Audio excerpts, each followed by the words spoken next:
Bonjour, je suis David Pipreau, le directeur du centre de formation de l'ADA depuis maintenant 3 ans.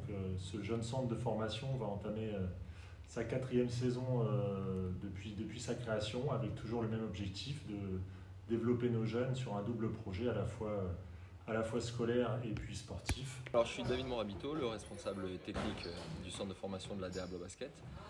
Alors ici, on attache une importance toute particulière au double projet parce qu'au-delà d'essayer de faire évoluer des joueurs, on construit des hommes aussi. Ça veut dire qu'il y a des joueurs qui arrivent chez nous qui n'ont à peine 15 ans et qui vont nous quitter peut-être à 17, 18, 19, 20 ans. Donc on a une part de responsabilité aussi dans leur éducation.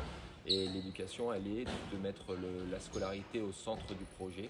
Donc pour ça, on a des professeurs de soutien, notamment le club met en place des professeurs de soutien qui viennent 2 fois par semaine, sur 2 créneaux d'1 heure et demie, voilà, avec des aides aux devoirs, avec un suivi aussi ardu de la scolarité, des notes, une présence au conseil de classe.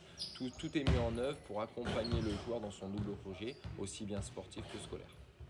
D'ailleurs, voilà, on est assez fiers parce que depuis la création du centre de formation, on est à 100% de réussite au bac. Donc ça veut dire que le dispositif qui est mis en place et les hommes au travers de ce dispositif, je pense à David Pipreau et aux professeurs de soutien, tout est bien mis en place pour mener à bien ce double projet.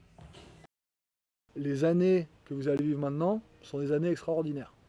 Il y aura des moments difficiles, les journées sont dures, elles sont longues, on se lève tôt, on va en cours, on s'entraîne, le matin parfois avant les cours ou entre midi et deux, on retourne à la salle, on se réentraîne, on rentre, il fait nuit, il faut faire des devoirs, il faut manger, il faut se coucher, c'est dur. Mais ces années-là, elles n'ont pas de prix. Tous autant qu'on ait fait du basket ou pas chez vos parents, ils pourront vous témoigner que avoir 16 ans, 17 ans, 18 ans, on vit des choses qui nous marquent pour toute notre vie. Donc ce qu'on peut dire, c'est que notre centre de formation a pris corps. Il est aujourd'hui de plus en plus attractif, de plus en plus reconnu, puisqu'on attire aujourd'hui des jeunes avec un niveau de plus en plus élevé. Et donc ça, c'est une grande fierté, avec un encadrement technique et un staff médical et un staff autour du centre de formation qui est toujours de plus en plus poussé, avec un tissage de partenariat avec les lycées, avec les partenaires institutionnels qui est de plus en plus, lui aussi, de plus en plus poussé. Donc c'est vraiment la preuve du bon travail effectué depuis 4 ans par l'ensemble du club sur ce projet formation. Alors, le projet du centre de formation, il est assez clair et j'y attache énormément d'importance. C'est d'essayer, je dis bien, de sortir des joueurs professionnels. Voilà. Pour moi, les résultats collectifs, que ce soit des U18 ou des espoirs, ils ne sont que la conséquence du travail qui va être fourni avec chaque joueur et notre capacité à progresser en tant que joueur et aussi en tant qu'équipe. Donc notre objectif numéro 1, c'est d'essayer de fournir notre équipe déjà professionnelle en termes de joueurs de haut niveau. Et puis après, pourquoi pas fournir également d'autres équipes si les joueurs ne se voient pas proposer un projet chez nous. C'est pour ça qu'ici, à la DABOR, on n'hésite pas à mettre des joueurs sur le terrain peut-être moins prêts, moins matures physiquement, mais en qui on voit et on a décelé un potentiel futur pour les années suivantes et les années vers lesquelles ils se rapprocheront du niveau professionnel. Donc notre objectif numéro 1 ici, c'est l'individu et essayer de sortir un joueur professionnel. Si on arrive à en sortir un, ne serait-ce qu'un chaque année, voilà, ou même un tous les 2-3 ans, on sera les plus heureux du monde. Dans les réussites de ce jeune centre de formation, on peut noter les réussites sportives et scolaires d'un garçon comme Hugo Béquignon, qui aujourd'hui a validé son BTS et qui intègre l'équipe première, ou bien encore Elliot Tillier, qui s'entraîne régulièrement avec l'équipe première et qui est en deuxième année de BTS. Bref, tout ça pour dire qu'à Blois, quand on parle de double projet, études et puis basket, c'est pas pour rire et on met tout en place pour que nos jeunes puissent y arriver.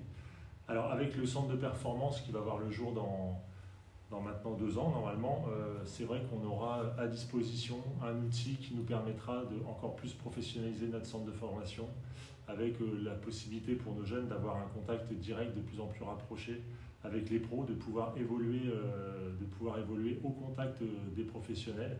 Et puis nous aurons une structure d'hébergement, de restauration et de soins qui sera digne des plus grands clubs professionnels du territoire français, et donc nous serons encore plus attractifs, de plus en plus attractifs pour pouvoir attirer les jeunes et puis donc s'inscrire pleinement dans le projet de formation du club. Cette année, il y a une petite nouveauté avec le championnat de France Sport Pro B.